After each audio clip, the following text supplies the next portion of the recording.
Bom dia! Vamos começar a falar sobre o céu do dia de hoje. Hoje é dia 6 de maio de 2025. É terça-feira e todas as terças são dias regidos por Marte. Então, toda terça pode ser um bom dia para a gente se conectar com o nosso Marte natal. Então, encontrar ali a casa, o signo onde você tem Marte, até os aspectos que o seu Marte faz, o planeta que rege o seu Marte. Então, por exemplo, se você tem um Marte em Aquário. Aquário é regido por Saturno na astrologia tradicional, por Urano na astrologia moderna. Aí você consegue ter mais informações sobre essa forma com que você luta, com que você vai para a guerra. Normalmente, os tipos de conflitos que acontecem na sua vida, as ferramentas, as armas que você tem de defesa e de ataque. Muitas vezes no nosso mapa a gente pode relacionar Marte ao nosso sistema imunológico.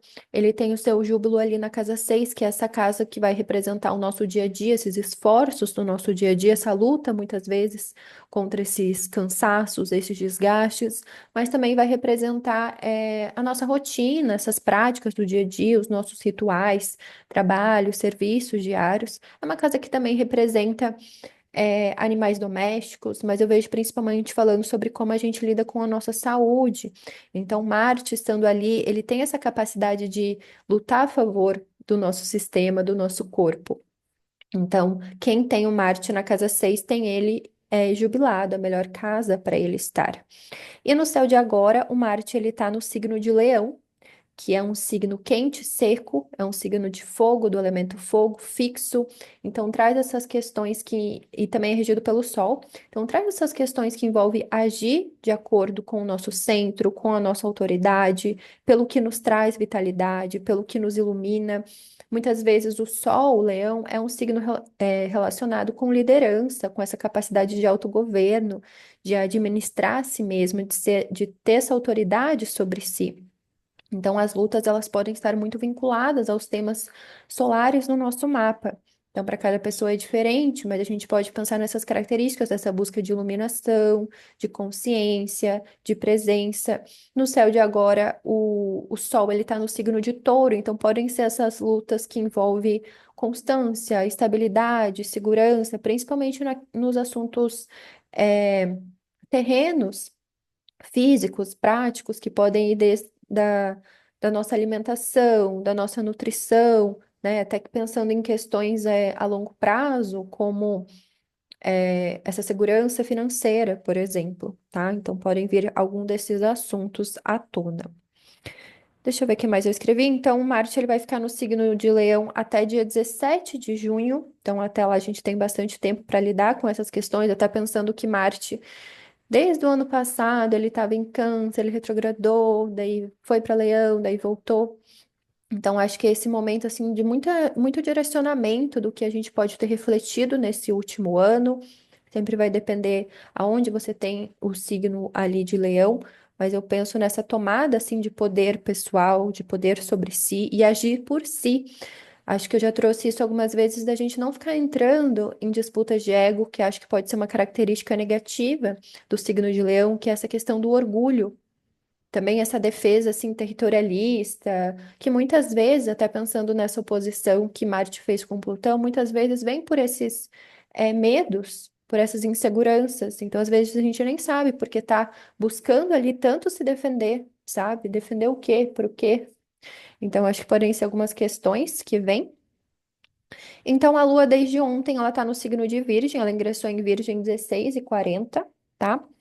E ela tá crescente, então, essa fase em que ela tem mais energia em se direcionar, em enfrentar os desafios, em buscar essas práticas ali que realmente ajudem nesse crescimento, nesse desenvolvimento. E o signo de Virgem, eu mencionei isso ontem, ele é um signo de terra, mutável, então se volta muito para as questões práticas, de ordem, de organização, de purificação, de limpeza e organização, que são essas questões muito normalmente associadas ao signo de Virgem. Mas pensando no mito, Virgem, no mito relacionado à constelação de Virgem, lembrando que constelação não é signo, né? Tem essa base, mas não é a mesma coisa. O mito da constelação é da deusa Astreia. Muitas vezes é relacionado com a deusa Astreia, às vezes também é relacionado com Dique, às vezes até Deméter, mas enfim. A Astreia é a deusa da justiça. Então ela pesa ali. Então ela pesa esses frutos do serviço, da colheita, do trabalho. Então aquele momento de avaliar. Tá, eu tô fazendo tô me alimentando assim todo dia. Isso tá funcionando? Eu tô dormindo tanto por dia. Isso tá funcionando? Essa prática aqui tem efeito? Qual a utilidade disso? Então, o virgem, ele tem esse olhar de purificar, que muitas vezes é essa capacidade de discernir o que é bom e o que não é. Tem esse padrão ali de qualidade.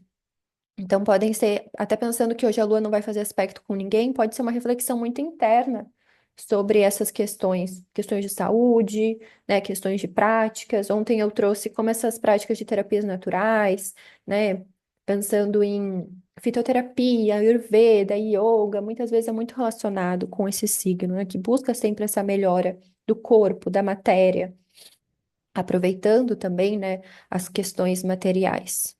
Então, amanhã só que a Lua vai fazer um aspecto de trígono com o Sol em Touro, que é esse trígono de terra, então um aspecto muito bom que flui nessas questões materiais, práticas, mas hoje ela não vê ninguém. E a Lua, então, isso eu acho que eu trouxe ontem também, ela é essa coletora de experiências, ela vai carregando, ela vai trazendo para a matéria os assuntos ali vai trazendo para mais perto de nós, conforme ela aspecta alguém. Então, quando ela não aspecta ninguém, a gente pode sentir esse vazio. Tanto que a gente tem esse termo, né, fora de curso ou lua vazia. E a gente tem diversas definições, assim, para associar se a lua está fora de curso ou não. Tem a definição helenística, que, assim, teriam que ser 30 graus. Então, a Lua, durante quase um signo inteiro ali, né? Esse trânsito de um signo inteiro, ela estaria fora de curso. Tem a definição que ela estaria fora de curso se até mudar para o próximo signo, ela não faz nenhum aspecto ptolomaico, que seria aqueles aspectos principais. Também tem a definição de Lua fora de curso, que eu acredito que é mais contemporânea, mais moderna, que é ela ficaria fora de curso até fazer o próximo aspecto. Então, tem todas essas definições, né? A definição helenística ela é mais rara, é mais difícil. E eu estava até lendo um texto falando sobre a lua fora de curso, que se ela é tão comum, assim, se ela acontece sempre, quase todos os dias, então é algo muito comum para a gente. A gente não deve, vamos dizer, ter medo, né, dessas coisas, desse momento. E muitas vezes ela é utilizada mais na astrologia horária, que é uma técnica de oracular, assim, né? Você faz uma pergunta e busca essa resposta no céu do momento, enfim. Mas eu acho que a gente pode pensar que por conta dessa falta de aspectos, pode ser esse momento mais a gente se voltar para o nosso interno, né? Para essa busca de aprimoramento, de aperfeiçoamento das nossas ferramentas internas. Então, percebendo ali o nosso corpo, até pensando que hoje é um dia de Marte também, eu mencionei essa questão do sistema imunológico, então às vezes é buscar essas práticas de conexão consigo mesma, de aprofundamento em si, tá? E à medida que o dia vai passando, esse aspecto ele vai ficando mais forte com o trígono com o Sol em Touro. Então, trígonos com o Sol muitas vezes trazem essa clareza para as emoções, trazem essa consciência sobre aspectos emocionais, facilita enxergar melhor assim esse campo das nossas sensibilidades, do nosso sentir, dessa capacidade de autoridade sobre nós mesmos, como eu mencionei quando eu estava falando sobre o Sol, sobre o signo de Leão. Então, pode ser um momento assim que a gente está preparando muito o nosso corpo, preparando a Terra para esse próximo aspecto. Então, acho que facilita muito esse autocuidado, essas questões mais cotidianas, assim, mais comuns do dia a dia. Então, muitas vezes, quando a lua está fora de curso, não é indicado começar nada, porque como ela não vê ninguém, pode ser essa sensação de não estar indo a lugar nenhum, ou de às vezes as coisas não acontecerem da forma com que a gente queria.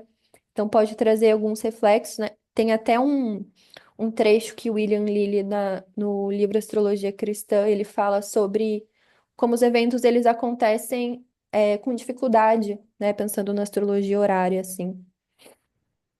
Então, acho que é isso. Deixa eu ver se tem algo a mais sobre a lua fora de curso. Então, a gente pode pensar, né? Fora de curso, sozinha, ela tá solitária ali. Então, se volta muito para suas próprias questões, tá? Às vezes também pode falar sobre essa falta de acontecimentos. Então, acho que é isso sobre esse trânsito lunar do dia. E aí, a gente vai ter um aspecto, 18h31, da Vênus em Áries, fazendo sextil com Plutão em Aquário. Então, a Vênus é a nossa deusa do amor, da beleza, das artes, da estética, dos nossos valores. E ela tá nesse signo de Marte, então ela tá impulsiva, ela tá com iniciativa, ela tá se colocando. Ares rege a cabeça, e eu sempre gosto de pensar nesse simbolismo que a Vênus em Ares são aquelas mulheres que abrem caminhos para as outras. Então, tem um episódio aqui, tanto no Spotify quanto no YouTube, sobre a Vênus em Ares, que eu até trago algum nome de algumas mulheres também, que tem a Vênus em Ares. Então, a Lady Gaga é uma que tem Vênus em Ares, a Shakira, a Anitta. Eu vi até esses dias a Letícia do piloto Júpiter falando que a Maria Bonita tinha Vênus em Áries, então a gente pensa nessas qualidades de mulher que se posicionam, que assumem essa linha de frente.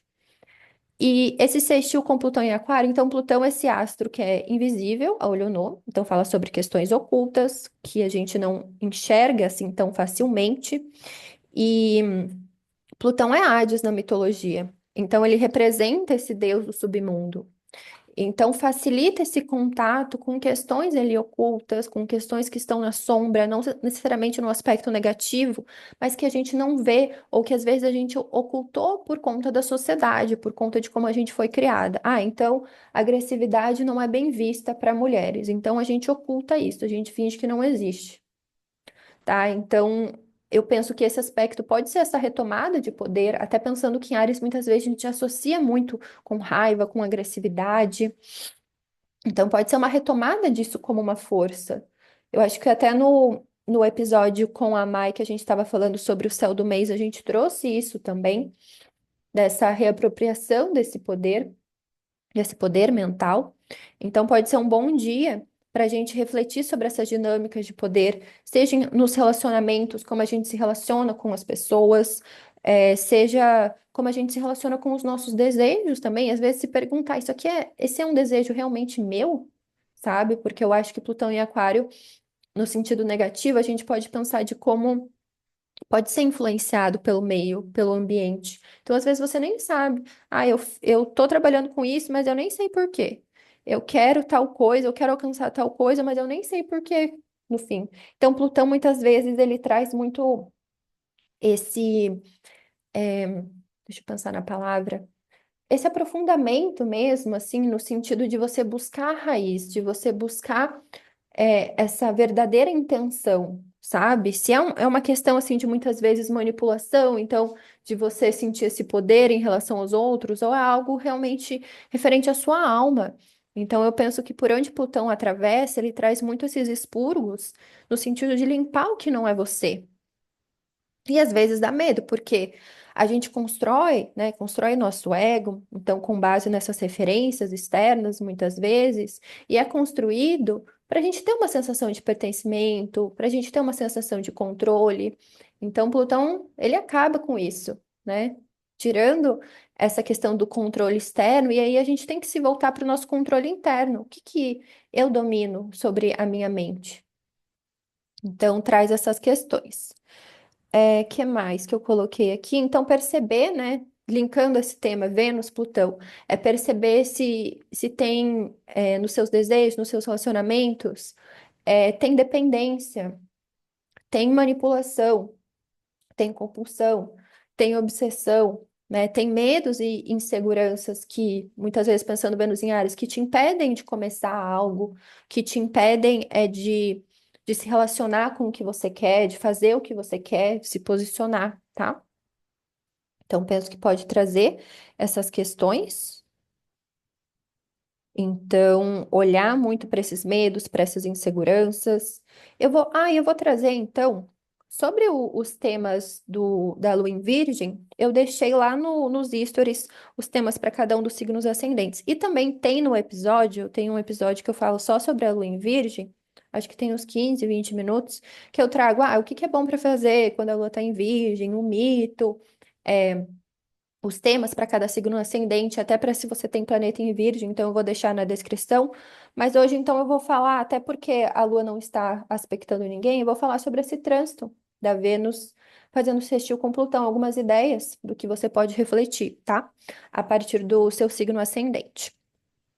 Então, para quem tem ascendente em Áries, a Vênus está na casa 1 e Plutão está na casa 11, então pode trazer reflexões, questionamentos de como os grupos que você se envolve, os coletivos que você está alinhado, até os seus ideais, como eles podem estar bloqueando os seus valores, os seus desejos, as suas motivações, essa valorização de si mesma também, tá? Se você tem ascendente em touro, a Vênus está na sua casa 12 e Plutão está na sua casa 10. Então, pode trazer essas reflexões de como você lida com os seus desejos, esses padrões inconscientes, como isso muitas vezes pode afetar a sua relação com o seu trabalho, com a sua carreira, às vezes até esse medo de ser vista, de ser reconhecida, tá? De se colocar, de se posicionar por medos inconscientes. Se você tem ascendente em Gêmeos, a Vênus em Áries está na sua casa 1 e Plutão está na sua casa 9. Então, pode ser um momento ali que você busca essa validação, esse prazer ali em grupos, em relacionamentos com o coletivo, e Plutão ali está na sua casa que vai falar sobre espiritualidade. Então, às vezes, você percebendo como essas crenças, muitas vezes, elas podem ter feito você se relacionar de uma forma negativa com o grupo, com o coletivo, tá? Às vezes pode ser uma retomada ali desse seu poder sobre o seu campo espiritual. Se você tem ascendente em Câncer, a Vênus está na casa 10 e Plutão na casa 8. Então pode ser um momento ali de você valorizar, de você reconhecer o seu trabalho, se valorizar no trabalho e perceber, então, às vezes, se você não fica é, dependente assim de recursos externos, se você não tem uma relação assim de medo com finais, com encerramentos. Então, às vezes, como a sua ansiedade, dessa falta de controle sobre as coisas, não pode estar afetando o seu trabalho também, tá? Se você tem ascendente em Leão, a Vênus está na casa 9 e Plutão está na casa 7, então pode trazer essas questões que envolvem o seu espiritual, as suas crenças e esse aprofundamento nas relações. Então, às vezes, perceber esses medos, essas inseguranças dentro da relação, às vezes essa vontade de controlar o outro, às vezes você percebendo que você está cumprindo ali algo que foi socialmente imposto para você de alguma forma, seja pela família, seja pelas suas crenças, né, seja pelo que você aprendeu e já não faz mais sentido dentro das relações. Então, pode ser um alinhamento ali entre a sua verdade, a sua ética e as suas relações em todos os níveis, tá? Se você tem ascendente em Virgem, a Vênus está na sua casa 8 e Plutão está na sua casa 6. Então, eu vejo esse reflexo sobre como você lida com a sua ansiedade, com o que você não controla e as suas práticas do dia a dia, os seus rituais no seu dia a dia. Então, percebendo essa influência, percebendo se tem muito desgaste, essa vontade de controlar tudo, tá? Se você tem ascendente em Libra, a Vênus está na sua casa 7 e Plutão está na sua casa 5. Então, pode ser um momento assim de você valorizar essas relações que realmente te impulsionem, que realmente te motivem. E Plutão está ali na sua casa 5, transformando a forma com que você lida com a sua autoexpressão, com essa questão artística, criativa, que às vezes podem envolver medos e inseguranças. Então, você está alinhada com pessoas que fortaleçam a sua autoexpressão é importante. Se você tem ascendente em Escorpião, a Vênus está na sua casa 6 e Plutão está na sua casa 4. Então, pode ser um momento ali de cuidados com essas questões do dia a dia, da sua saúde, você valorizar isso. E Plutão está bem ali na sua casa 4. Então, transformações, às vezes, que têm a ver muito com a sua família, com como você lida com a sua casa, com o seu ambiente doméstico, e também com essas questões de bases, de raízes ancestrais, psicológicas, então aquelas coisas muito profundas, arraigadas, que a gente precisa, talvez, quebrar alguns padrões ali que a gente aprendeu na nossa infância, tá? E às vezes até como a gente lida profundamente com nós mesmas, o que que realmente nos motiva, o que que realmente nos faz sentido, tá? Ascendente em Sagitário, Vênus na casa 5 e Plutão na casa 3. Então, a Vênus ali está favorecendo tudo que envolve prazer, lazer, diversão. E Plutão ali está pedindo uma transformação, trazendo a nossa essência de como a gente lida com os temas que envolvem a comunicação, até essas trocas ali com o nosso ambiente mais próximo. Às vezes, você querendo se aprofundar muito nesses seus aprendizados, é, às vezes nos seus deslocamentos ali do seu dia a dia, então trazendo mais significado para essas questões, tá? Linkando esses dois temas também.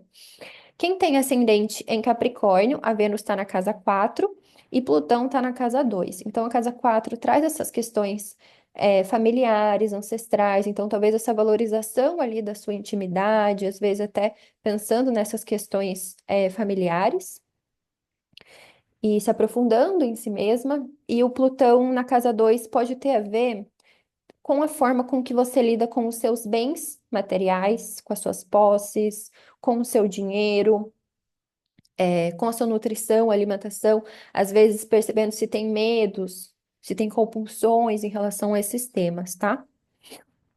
Que às vezes vem por conta da família, né? Então, percebendo esse link também.